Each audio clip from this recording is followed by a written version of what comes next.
You're listening to The Martin Houston Show on Tide 100.9 in Tuscaloosa. From the Fox Sports Studios in Los Angeles, here's Eddie Garcia. News from the NFL, where the San Francisco 49ers and wide receiver Brandon Ayuk agree on a 4-year contract extension worth $120 million, $76 million guaranteed. He had been at training camp but not participating. Meanwhile, Cincinnati Bengals star wide receiver Jamar Chase was once again not a participant in practice on Thursday as he's looking for a new contract. Top 25 college football, 4 ranked teams were in action. 3 of them won easily. Number 11, Missouri. Number 12, Utah. Number 22, Kansas. 24th ranked NC State trailed going into the fourth quarter but rallied to beat Western Carolina 38-21. Non-top 25 games of note, Colorado trailed at the half but beat North Dakota State 31-26, and North Carolina held off Minnesota 19-17. The Golden Gophers missed a game-winning field goal as time expired. In baseball games of note, the Dodgers beat the Orioles 6-3. LA takes 2 of 3 in a series between 2 of the top teams in baseball.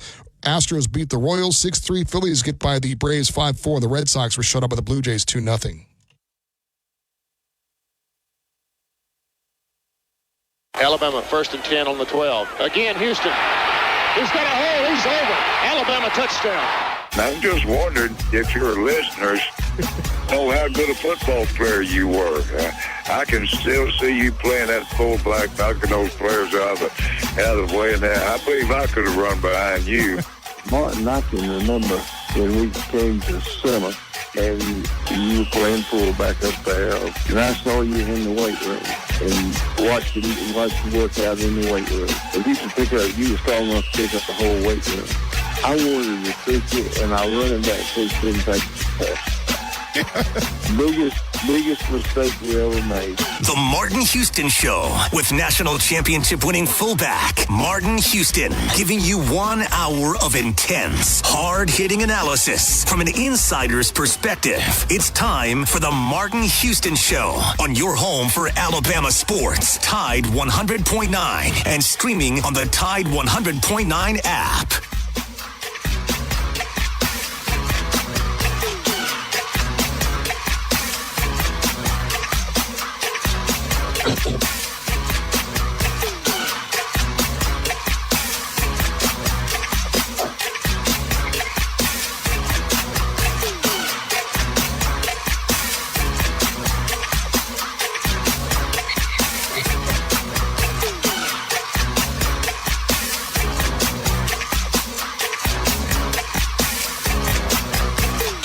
Good morning. Welcome into the Martin Houston Show with Martin and Xavier. As powered by Max Sports, as we get ready to kick off this Friday edition, we are 1 day away from Alabama football. The Kalen DeBoer era is getting ready to kick off. But before we get started, I'm going to kick it over to you, Pops, as you kick things off with Box Eye Care. Welcome into the Martin Houston Show with Martin and Xavier, powered by Box Eye Care. That's Box Eye Care. Go check them out for your eye care needs. 205-342-0660. They will get you handled. They have that great new in-house lab at their new location, 5003 Oscar Baxter Drive. Daniel Box OD will take care of you, and you can find out all the details that you need right there at Box Eye Care. And we want to welcome you in and join the conversation at 205-342-9904. That is the Empowerment Strategy and Solutions hotline. You can always join us there. And you can also join us on Facebook at the Martin Houston Show on Facebook. And don't forget that today is a free-for-all Friday powered by the pharmacy at Midtown, pharmacymidtown.com. We'll tell you more about them as we move throughout the program. And remember that this is a day that the Lord has made. So let's rejoice and be glad in it. Take some time today to notice someone, love someone, serve someone, be the difference you want to see in the world today. Let's get things rolling, Ax. All right, so as we get ready to kick things off, we will be talking about players of the game, keys to victory. We will also continue the conversation on the depth chart, as well as you can get in on the Alabama Legacy score prediction. Get us your scores in on the Empowerment and Strategy Solutions hotline. And remember, Ryan Williams receiving yards is the tiebreaker this week.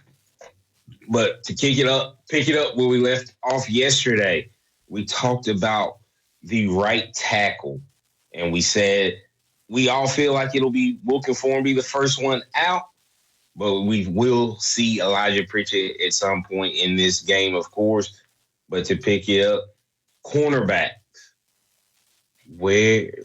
who's going to be the guy opposite of Damani Jackson? I think they start the transfer, Deshaun, from Wake. And I think for two reasons. Now, I won't be shocked if Xavier is the starter, but I think just from a standpoint of roster management, I mean, it's crazy to think unless there's a significant difference, you go with an older guy who so it shows the transfers. If you come in and you're good enough, you will get to play. But I think if the freshman beats him out and continue to get better the way they're expecting him to, when you make that transition, no one can argue with it. Agreed. I kind of gave that away yesterday when I said I think you'll see Xavier at some point. I'm going with Deshaun Jones from Wake Forest. But I think when you look at this secondary, you'll see a lot of transfers in that secondary to start off. And, of course, we all believe that it'll be Malachi, Keon Sabb, and Devontae Smith at the three safety positions, the Rover, the Husky, and the free safety. But how much do you think we see of potentially a King Mack and a Cam Howard, two more transfers in that secondary? I haven't heard a lot about Howard per se, so I wouldn't say that we would see him in the rotation with the ones. I know King Mack had a decent first scrimmage, had an interception, I think. So I would not be surprised to see King Mack getting some reps with the ones. Cam Howard, like I said, I haven't heard a lot about him. Doesn't mean he won't. Just hadn't heard a lot about him at this point. Agreed. The wide receivers, we all know, or we all expect the first three out there to be Prentice, Bernard, and, well, what do you think the rotation is when we get past that? Is it Ryan and Odom and Adams, or is it Henderson? Like, who do you think's that rotation? Well, first of all, I think, you're going to really quick see four. I think you almost need to name four guys, X in the starting rotation. So before I answer who's going to be the second rotation, who do you think the fourth guy is from that crew? I think it's Ryan. I think Ryan's number 4. I think he'll kind of be playing with where Law plays, and I think that's due to the way that they're going to use Law more in a gadget role, I guess would be the way to put it. You'll see Ryan come in and be that I think Law's playing the Z. So I think that's where you'll see him. Yeah, and I hope Hale has continued to get better. So I think Hale is one of those guys, X, that you could see, Hale's still out with injury. Is he still out? As he continues to improve. I hate it for him from the spring, because I think he was one of those guys that would have been a huge rotation guy.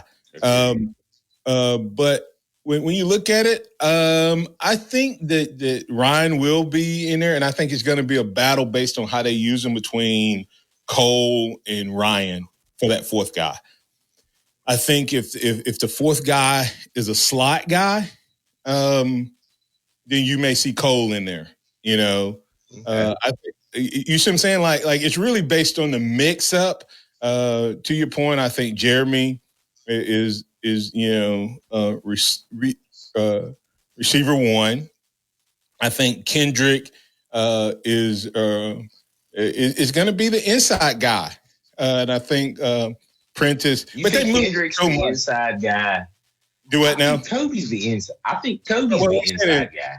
When you watch it, they move. It's hard to say in this offense after the first one because they move him so much.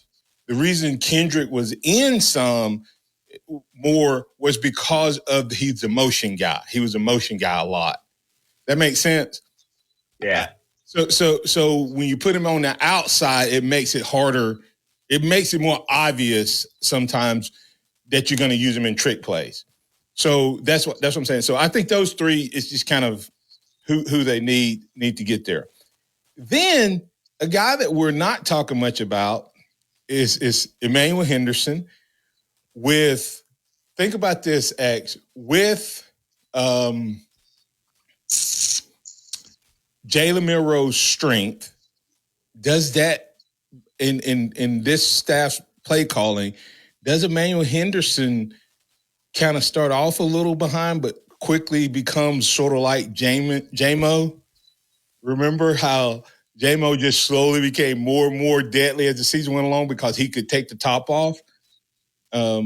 Is Henderson the guy? So I think like the three guys, Enrico Scott did good, but I don't know if he did enough to jump up in there. And we haven't even talked about Caleb Odom. I think Odom becomes a guy if it's red zone because he's a mismatch. So it's so many options there. So I don't even remember what your original question was.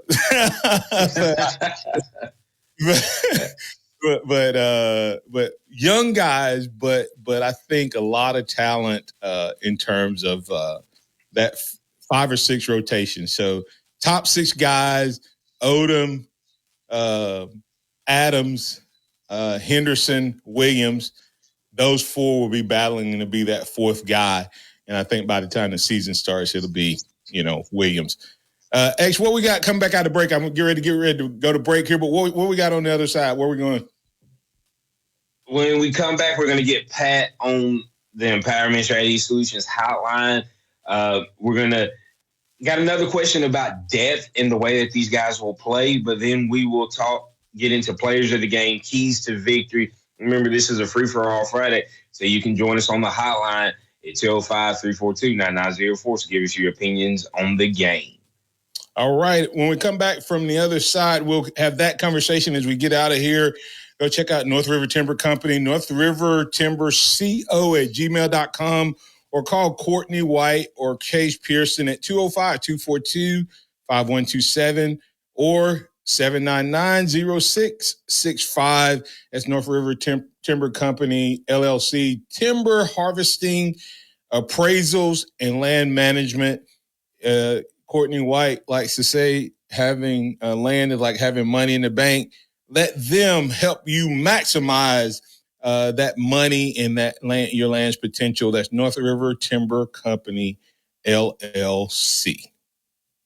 Tide 100.9 traffic. Tuscaloosa traffic now from the Townsend Nissan Traffic Center. It is TGIF, also Labor Day weekend. This is one of the busiest traveling days of the year, so I do want you to be careful and be aware. Try not to be too heavy-footed on that gas. Now, we do have some delays on Skyland Boulevard at McFarland Boulevard right now. That intersection is a little on the... Now at PearlRiverResort.com. Yeah, that's right where Gary Allen. Live. Tide 100.9 Tuscaloosa weather. A partly sunny sky today. Scattered showers and thunderstorms developing again this afternoon and early tonight. The high today 95, tonight's low 73. Tomorrow a mix of sun and clouds. Scattered thunderstorms around by afternoon. The high 93. I'm James Spann on the ABC 3340 Weather Center on Tide 100.9. Welcome back to the Martin Houston Show. The sound of Bama sports. Your show, your team. On your home for Alabama sports. Tide 100.9 and streaming on the Tide 100.9 app.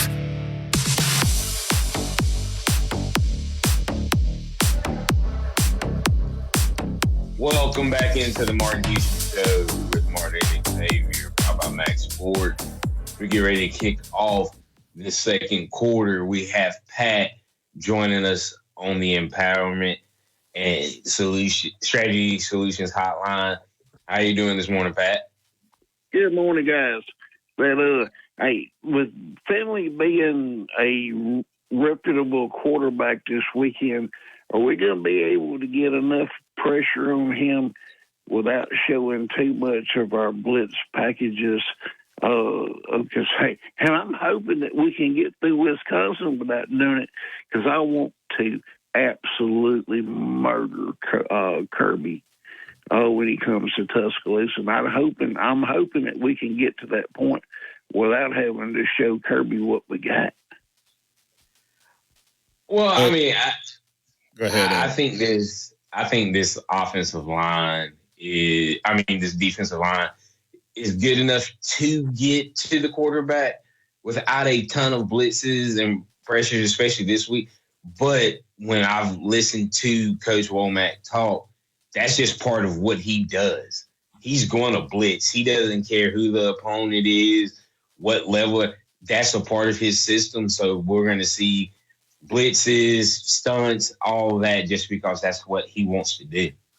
And they don't at South Alabama, they didn't stun a lot. Blitz a lot, like just all out blitz. So that's number one. They blitz as a part of their package, but they also use a lot of movement and staff. Let me tell you the philosophy of not doing your stuff to hide it from your opponent. It don't work. Okay. You remember the last game that Pat, you're old enough to remember, in 1992, we worked on the option offense with Danny Woodson all spring, all summer. And then we went into the Vanderbilt game and we didn't run it because we wanted to surprise Florida with it.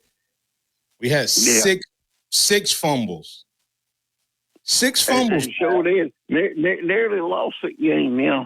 No, we did lose that game 35-0 against Florida. No. That was I'm talking about Vanderbilt.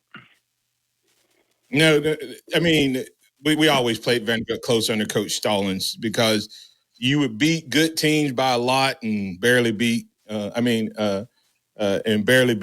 teams, because once he got 17 points, he didn't think anybody could score on our defense. So, and that was usually the case, especially against weaker opponents.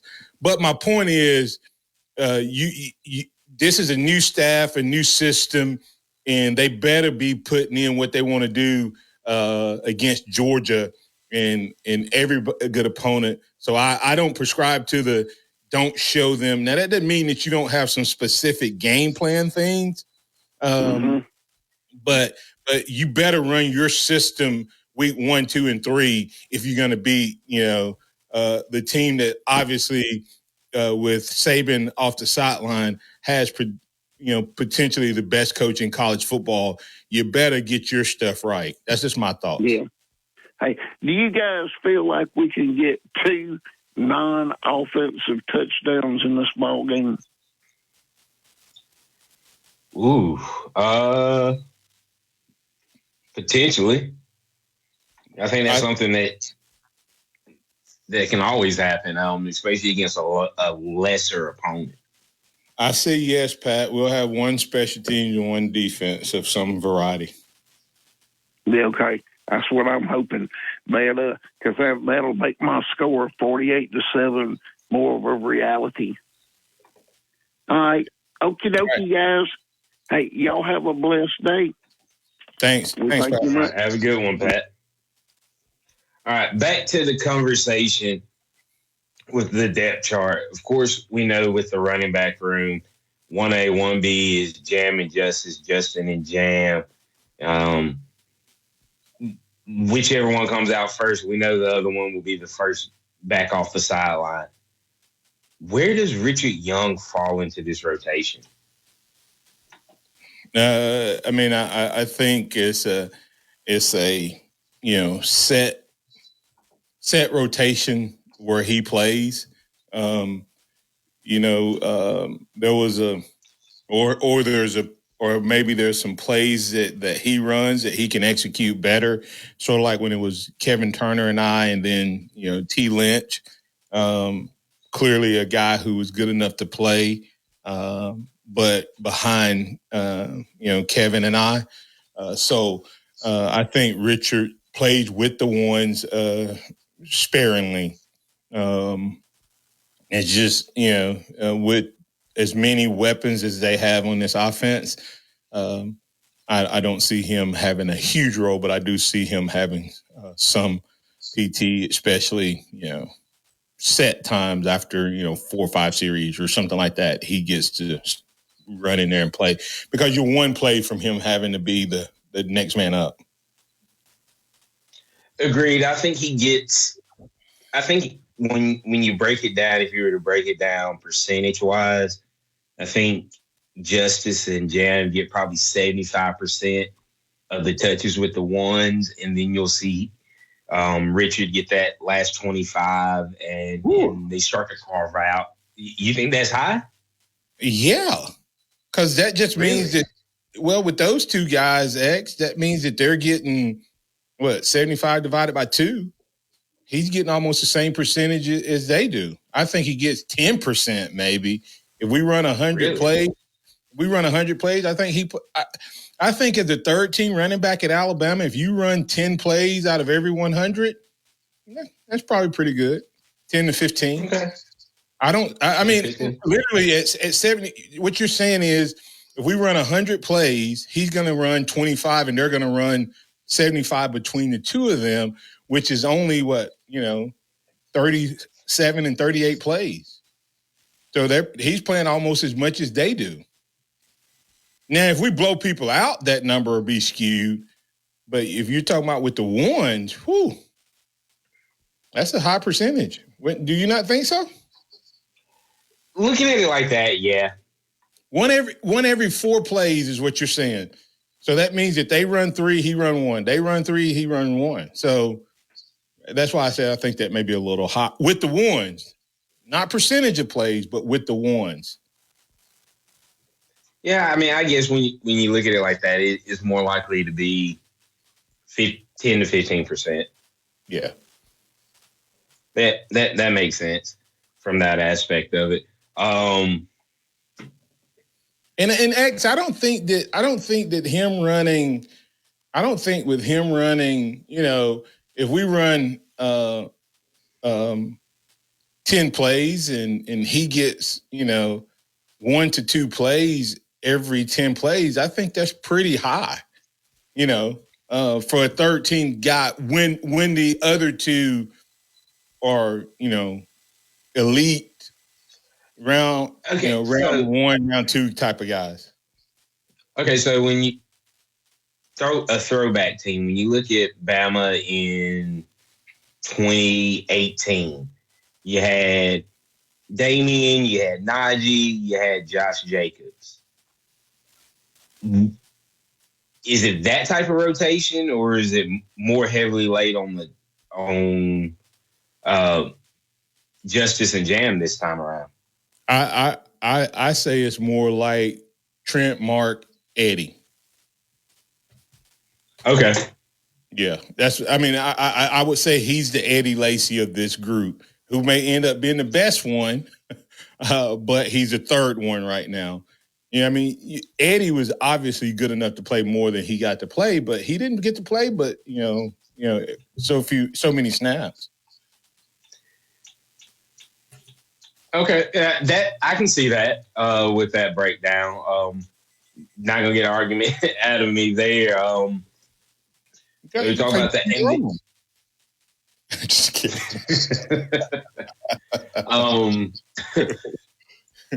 Okay, so with the linebackers, the wolf position. We've talked about the bandit, the wolf position.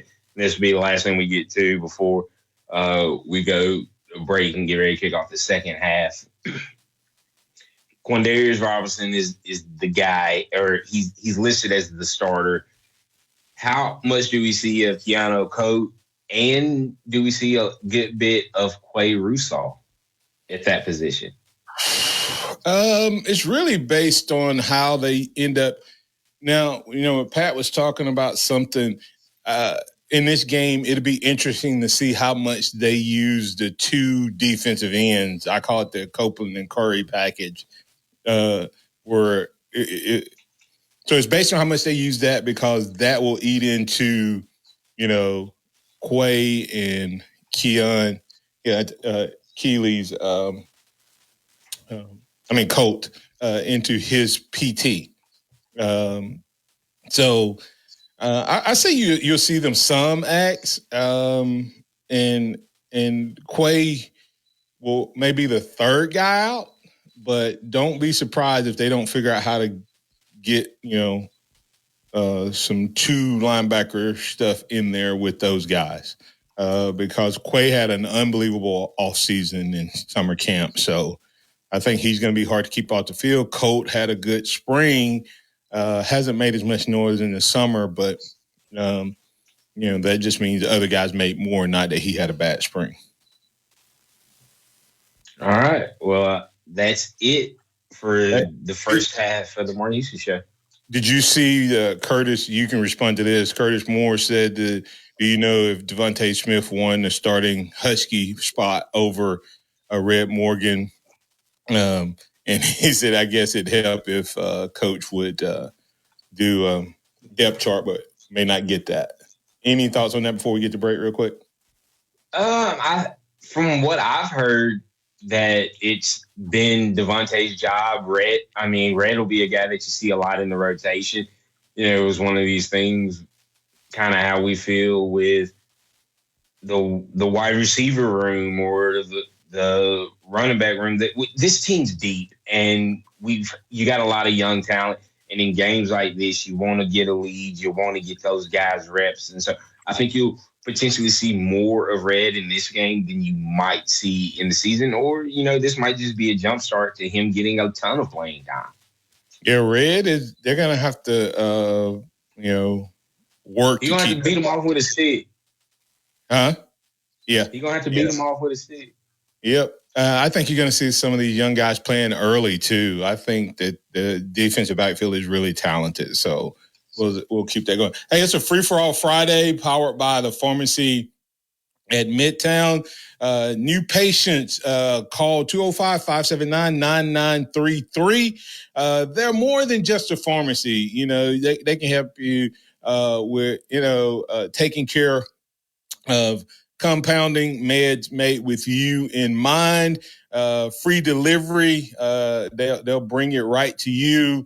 Immunizations, long-term care, medication savings, medication synchronization, medication therapy management, and more.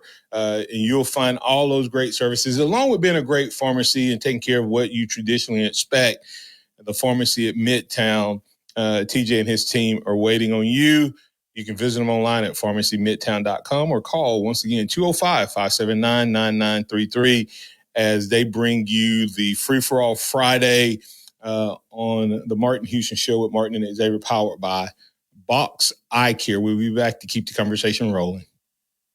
Tide 100.9 traffic. Tuscaloosa traffic now from the Townsend Nissan Traffic Center. It is TGIF, also Labor Day weekend. This is one of the busiest traveling days of the year, so I do want you to be careful and be aware. Try not to be too heavy-footed on that gas. Now, we do have some delays on Skyland Boulevard at McFarland Boulevard right now. That intersection is a little on the .com/deal or text DEAL to 511-511. Text DEAL to 511-511 today. All dogs are unique. Your dog results can and will vary. Message and data rates may apply. It's time for the Martin Houston Show. With the same hard-hitting, no-nonsense approach in which he played the game, Martin will take you inside the locker room, down on the field, and across the goal line with his in-depth analysis.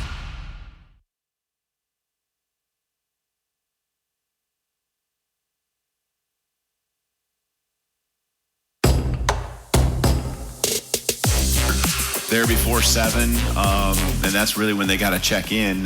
Most of them are there probably right after 6 o'clock, 6:30, and there's some that are there. So maximize what they get out of the day.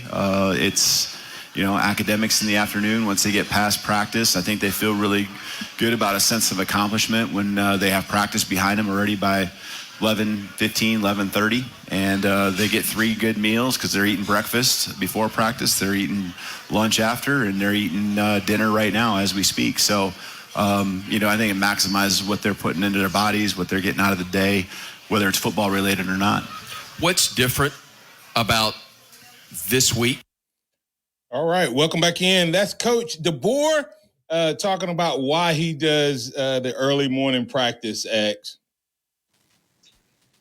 Yeah, I mean, get in, get it out the way, get your day, feel like your day's more accomplished. Can't really complain about that as a player. Yeah, I mean, having played the game, it's really, really smart once you get used to it. The question will become, how will their bodies react to playing late in the day? And we saw what Washington was able to do. So I don't think it's going to impact that much. But, sometimes those 11 o'clock games would get Alabama because the body wasn't awake yet. Well, now the question is, will those late night games, will the body be ready to go to sleep? Yeah, that's true. But, I like the way Coach DeBoer's been doing things. I like the way that he's changed things up but kept things the same. You even heard Coach Saban talk about it, being kind of worried about how things would be, but he said a lot of it's still the way that he had it. So, and I think that's also due to the leadership of the guys that decided to stick around. Let me ask you a question on that, X. Was that Saban, in some ways, saving face? I mean, everybody's talked about how great this culture is under DeBoer. So instead of Saban ranting on it or disagreeing with it, he's just saying, yeah, it's like the same culture has continued. Was that self-serving, or was that legit? I think it's legit because you've heard it from more. If he was the first one to come out and say that, then I could see where it'd be a little self-serving and saving face. But everybody that you've talked to that has been around has said that the culture hasn't changed, that it's remained the same. Actually, what everybody's saying is the culture is better, is what everybody's saying. Let's be real, right, Chase? People saying the culture is better, X. So that's what I mean by is Saban linking his culture to DeBoer's culture, or is DeBoer's culture linking to Saban's? I'm just being messy. Let's go. I don't think that. But I'm gonna tell you, you can't always help what your first thought is. And my first thought was, wow, DeBoer has done such a good job at Saban the first time on national television, after having said he had concerns about Alabama's team, now comes back and goes, I was at practice, and it looks like those guys have the same mindset and approach that Alabama's always had, even from when I was there. So that's just my thoughts there.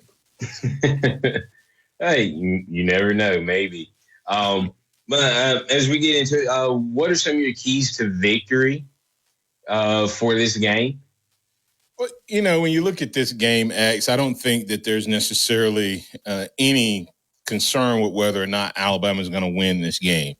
So when you take on this type of game and this type of opponent, you're looking for cleanness. What I mean by that is you don't want penalties.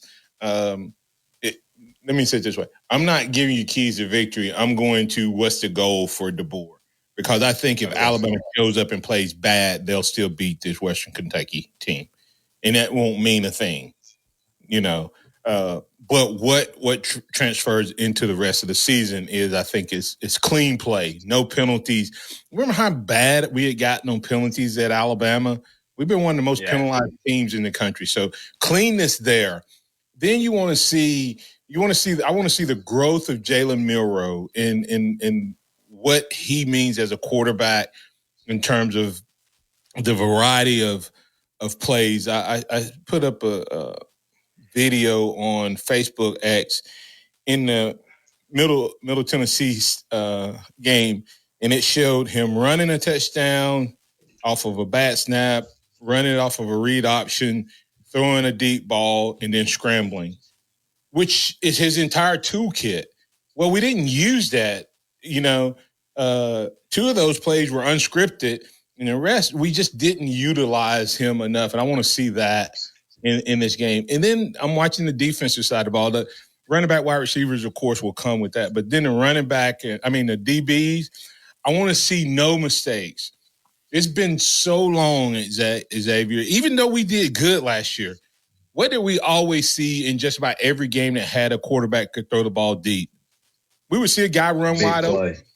Yeah, we Alabama, even though they won, Alabama was notorious for giving up a big play at some point in the game, virtually every game. And so I don't want to see that. I want to see these DBs not making mistakes and getting confused. And then I'll watch all the other stuff we can talk about as we go throughout the rest of the season. Yeah, I kind of agree with that. Clean football, smart football. Want to know how, with the Jalen point, I want to see how he's used in this new offense. The strengths being played to, Jalen talked earlier this week about his relationship with Coach Sheridan and just how much that means to him as a quarterback. Really, with what he's had to deal with the last few years, you had Bill O'Brien who was telling him change positions. You had Tommy Rees wanting another guy to be the starter. But this is the first time he feels comfortable with a coordinator and a head coach that truly believe in his skill set and doing what he does well. So I want to see how Coach Sheridan uses him. I want to see the cohesiveness of this offensive line, them gelling and protecting Jalen, because that was a big concern last year. I think Jalen was the 3rd or 4th most sacked quarterback in the country last year. And that's just not acceptable for an Alabama offensive line. Defensively, I want to see these guys flying around. I want to see the aggressiveness, as you talked about. The mistake-free football, not giving up the big play, even in a game that we really shouldn't against a lesser opponent. Yeah, X, and let's hear what Jalen specifically had to say, and then we'll circle back on that in Jalen's words about what you talk about, which I think makes him a great candidate for, Heisman Trophy candidate. This is what Jalen Milroe had to say when asked about his relationship with Coach Sheridan. First, you're going to talk about the confidence that Nick Sheridan gives you as the quarterback coach. What are the things that he says and does that puts you at that confident level? Number one, he believes in me. He loves me. And I think there's nothing greater than that. Beyond any X's and O's and going over schemes, it's the belief system that a coach has in a player. And so you're going to want to play for a coach. You're going to want to do ultimately your best, each and every day, because you have a coach that's behind you and that wants the best for you. And so that's something I've seen, from our, time period of him getting here until now. It's been so much fun. That's the best thing about it, that football's been fun. And to be around him, it's been awesome. And I just continue to enjoy our relationship. X, I mean, that's pretty powerful. I'll let you dig a little deeper since you brought that up, and then I'll circle back on the offensive line conversation. Yeah, I mean, you talk about he said it. The coach believes in him, the belief system. And I mean, he hasn't had that. This is his 4th year in college. And this is the first time he feels like he has a coach that believes in him, that's going to be calling the plays. And I think that's going to be so instrumental in how this season goes and the success that Jalen has throughout the course of the season, because he doesn't feel like he has to look over his shoulder. He doesn't have to feel like he has to prove more than just being a good football player and competing with the guys that he's out there on the field with. Yeah, I'm going to tell you, it's to me, believes in me. He said loves me. Football is fun. I mean, all of those things tells you, without saying something negative about his experience up until this point, it tells you a lot. He wasn't believed in. He wasn't enjoying it. And he still produced. What happens with a guy like this with his talent level that gets all of the reps going into the summer acts, all of the reps going into fall camp with the ones and timing and a belief in the coach? And, I'm excited about what this potential could mean in terms of him. And then really quick on the offensive line acts, I just think the offensive line is a unit that we're going to have to watch, wait, and see. The 3 interior guys, I think, are, A++. Caden Proctor has a potential, if he takes that sophomore jump, to be really, really elite but we haven't seen him since the season ended. And then if Formby and or Pritchett comes along and you can stay healthy, we're going to have a really, really good offensive line. The biggest thing is I just need them to take about a 50% jump on protecting the quarterback. To have a quarterback with his talent level get sacked 40-something times just speaks to how bad our offensive line pass protection was last year. So, that speaks to that. Hey, we're going to get the break. Hey, X, man, coming back on the other side, sounds like it's going to be about time for us to do a little prediction. So as we come back, we want to thank the great folks at Dixie Battery Supply. Dixie Battery Supply, they'll take care of you. Buy your wholesale batteries from them right here in Tuscaloosa. You have plenty of options when shopping for wholesale batteries. They offer everything from golf cart batteries to marine batteries you can buy in bulk to make sure you're getting a good deal and purchasing all the batteries you need. The wholesale batteries are great for powering golf carts, speedboats, cars, ATVs, scooters, motorcycles, alarms, and so much more. Call them at 205-758-9190. Call them today and learn more, whether it's Northport or Tuscaloosa. Never go without powering your devices again. Never feel powerless again. DixieBatterySupply.com. Coming up on The Game with Ryan Fowler. One day closer to the University of Alabama kicking off a new era under Kalen DeBoer. We've got you covered. We're going to get you ready for the big game. SEC Parlay Pick Contest presented by Brian Harden Construction. We'll also feature Brent Beard, Lee Sterling, and Rodney Orr. Join us this afternoon starting at 2 p.m. here on The Game on Tide 100.9, 1230 WTBC. Your home of Alabama Crimson Tide Sports. The longest running sports program in Tuscaloosa. The Game with Ryan Fowler. Weekdays from 2 to 6 p.m. on Tide 100.9 and streaming on the Tide 100.9 app. Here's what's trending on the Tuscaloosa thread. Good Friday morning. Republican Congressman Robert Aderholt, who represents much of West Alabama, is blasting the revised indictment for President Trump just 2 months before the election. In a social media post, Aderholt calls the actions of Special Counsel Jack Smith an obvious effort to weaponize the judicial system in an attempt to influence the upcoming election. Click TuscaloosaThread.com for more local news, sports, and weather coverage. It's absolutely free all throughout the day. Don Hartley, Town Square Media, Tuscaloosa. Tide 100.9 traffic. Tuscaloosa traffic now from the Townsend Nissan Traffic Center. TGI up on this Labor Day weekend, one of the busiest traveling days of the year.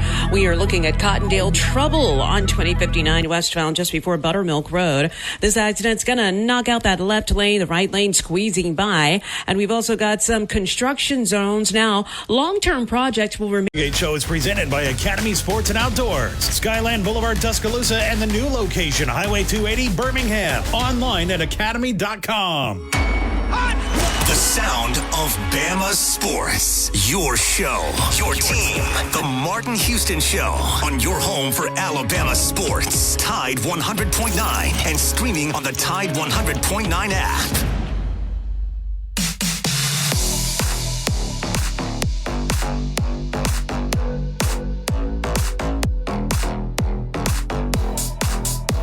Welcome back into the Martin Houston Show, powered by Box Eye Care. It's Martin Houston Show with Martin and Xavier. We're going to thank all of the callers and viewers and chatters being part of the program. Virgil Williams, really quick hit. The game is going to be big. You want to see how the two coordinators are going to call the games offensively, especially will he call a game that fits Milroe's skill set, as well as stick to the plays and run them again when they work. Unlike Tommy Rees did last year, we never saw it again if it worked. Then on the defensive side, I'm looking forward to seeing what you were talking about earlier, what we were talking about earlier in terms of the movement, not necessarily all out, blitzes and things like that, just different movement packages, and then the backfield playing the ball versus the receiver. Looking forward to seeing those two aspects, and that's going to determine, I believe, where this team goes. So, we do have, with 2-minute warning, you and I will get our predictions, but we do have a caller waiting on the Empowerment Strategy and Solutions hotline. He's alive. It's Robert from Mobile. What's up, man? Hey, man.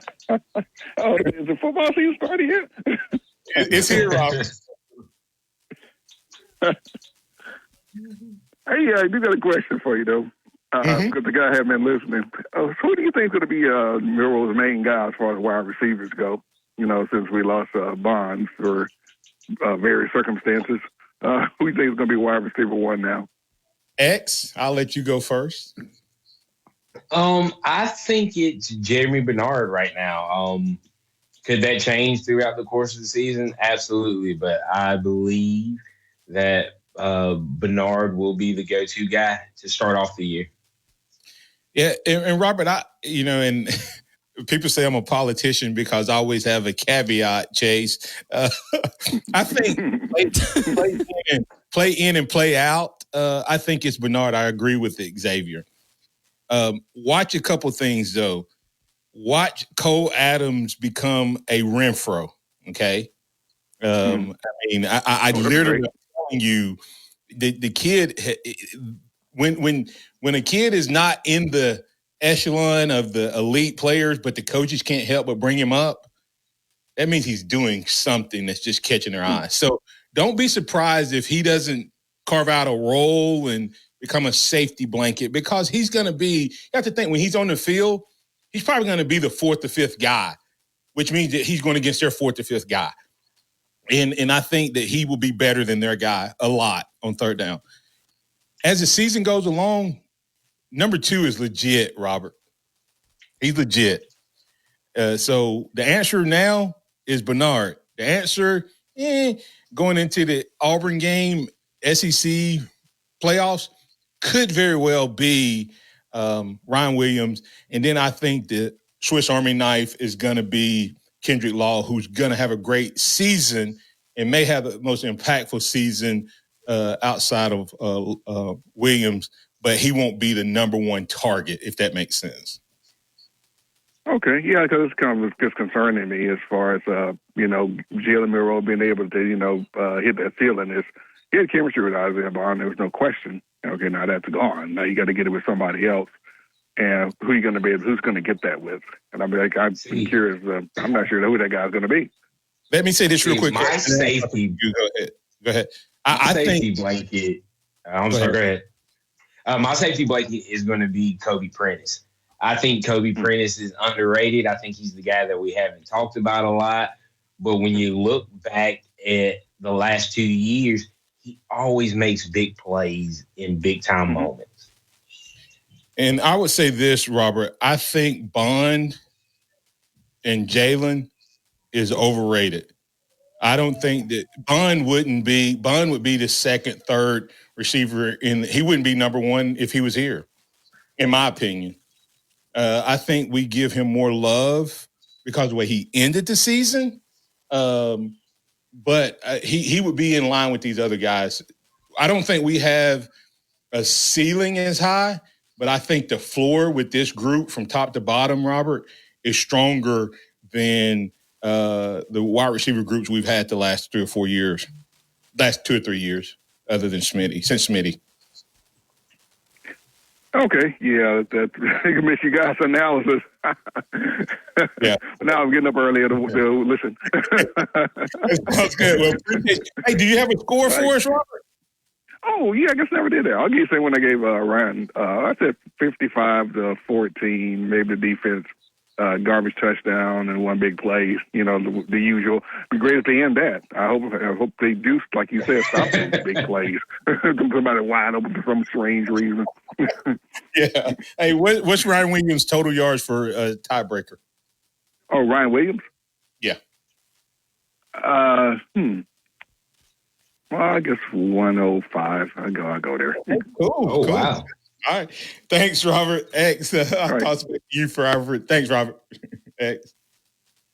Yeah, I mean, hey, got another big game for Ryan Williams from Robert there. Getting ready to wrap things up when we're looking at this game, what are the predictions that you have for this team, for this game? A score prediction first. All right. So, I'm always out there on the limb. So I think that they come out. Bama, you ready? 59. Ooh. And I want to give a shout out to the first D, but I'm going to give a couple of field goals. So 59-6 for this team. I'm drinking the Kool-Aid. And then I'm going to give Ryan Williams 73 yards. Okay. I am going to go 51-10. I think we see a lot of things happen, but I think they do get a garbage time touchdown. And I am going to go 68 yards for Ryan Williams, but I think he gets a touchdown. So I'll throw that in there. All right. Hey, what you got for Clemson? I communicated with Dabo last night and told him I need him to take care of business since I'm down here making this argument of building a program versus a roster. What you got for Clemson? Man, you know what? I think this is going to be a closer game than people think. They have a really good defense, and I'll give Clemson a shot, but I think Georgia pulls it out at the end.